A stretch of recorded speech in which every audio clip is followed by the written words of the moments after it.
over, and she'll be fine with it. Oh, that's good. Yeah.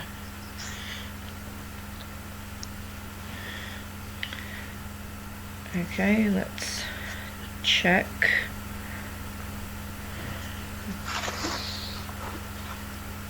Are we live?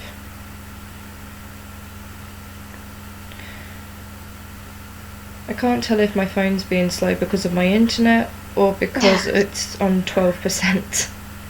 I'll check, but we should be... I think we are live. Yeah. Okay. Well, welcome back, everyone. Mm-hmm. This is the second part of our interview. I'll be interviewing Rebecca. Mm-hmm. Thank you for joining me today. Thank you. Still sleep deprived? Oh, just a bit. Coral says we should turn off our cameras. That's what's causing the lagging. So we'll just do this audibly.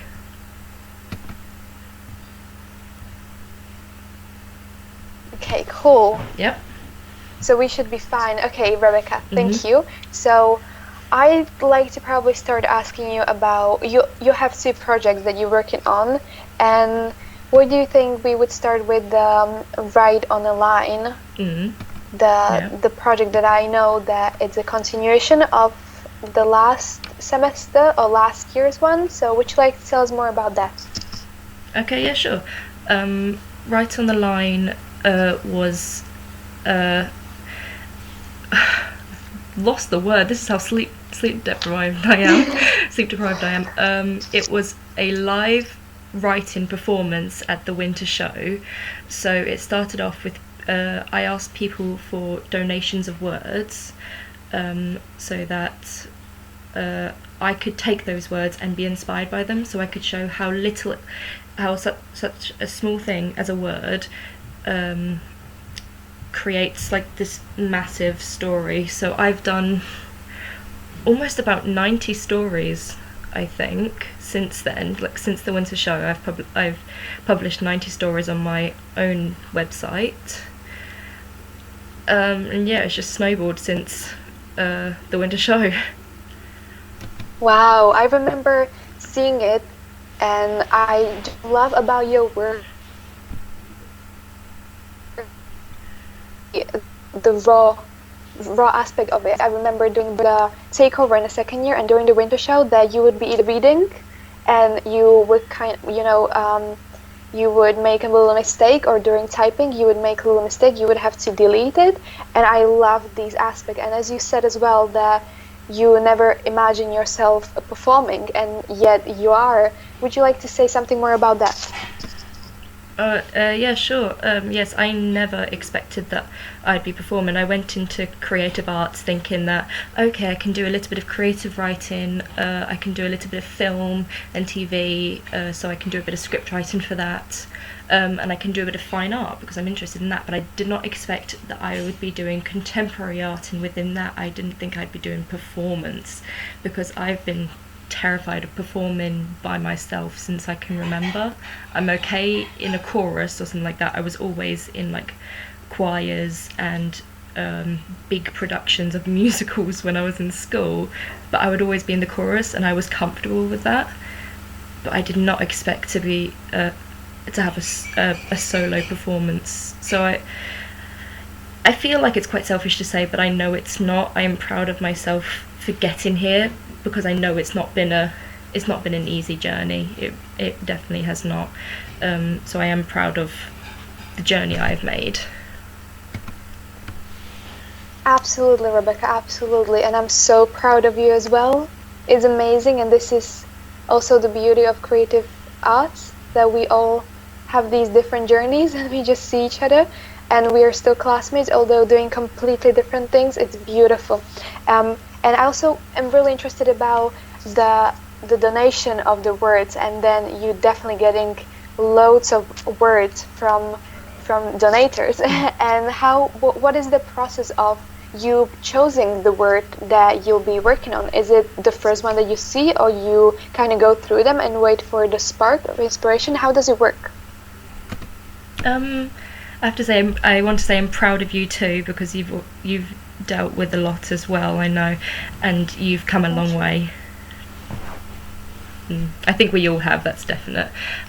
So with the process of picking the words, it's a variety of things. It used to be the word I was drawn to. That's how I picked it at the winter show. I saw a word and I was like, yes, that's obviously the word I have to go for next.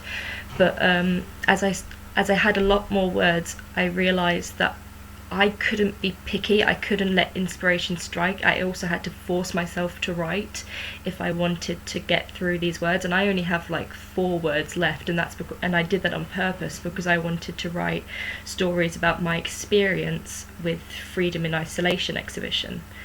So I quite often I would ask my Alexa. I would say, Alexa, pick a random number between 1 and 30. Let's say I had 30 words left. She would tell me the number and I would force myself to write that. So that meant I had to pick my inspiration from that word and also from everything else. So I'd pick that inspiration from a book I'd read, a TV show I'd watched, a film I loved. I let inspiration hit me, but I also wasn't afraid to push myself into being more focused. Oh, I love that. Wow, we had another technology using. Wow. So have to give some credits to Alexa as well, obviously. Oh yeah, praise the Alexas. Okay, I think this is the good point to talk about your other project, is Write on a Spine. Would you like to introduce that as well? Yeah, sure. So Write on the Spine was sort of like the sister project to Write on the Line. It came out of that. It came out of Write on the Line after the coronavirus had hit, and I was stuck. All I'd been doing was writing, but I felt like I wanted to contribute something to the quarantine project as it was then known. And I had several tutorials with Miranda, and I think it was either the first or second one maybe, because there were a few. We all had a few before we finally picked what we would do. And we talked about inspiration. Obviously, inspiration is a very integral part of my project. So we thought about what inspires me. And like I said, I read as much as I write. So reading and books and literature, they are my inspiration. So we thought it was only natural to start including them, especially considering I have my vast library, as I call it, in my room. I have book-themed wallpaper. And then we started thinking, okay, I was working with radio, why don't I just record myself reading these words? And yeah, it just sort of spiraled out from there, and I've done almost 25 chapters of Write on the Spine. And I want to say that Write on the Spine is literal because I've written the words that were donated to me on the spines of those books on my wallpaper. I've seen it and I was amazed. It makes such a great background for you on these live streams. It's just you don't even have to say anything, and the people look at you and be like, oh, she's a writer. I can tell. It's amazing. It works so well, and I have yet to read all of them, but I've looked through your page and I can't wait. It's just another book that I can read, really. And as you mentioned, your radio show, so you've done live radio shows. Would you like to say more about it, how you end up doing it, how you felt about it? Is it more to be done with that? First of all, yes, I am planning to do at least one more radio show because I did it in parts. The first live radio show I did was for the stories I'd written for the winter show. The next part for the winter show, and a few that I'd written post winter show, so including Pumpkin Spice, which was a long, about 7 chapters long story. I'd done all that for the first radio show. Then the second one was post winter show and lockdown stories. Sorry, this time it's my mum coming into the room. Last time it was my dad.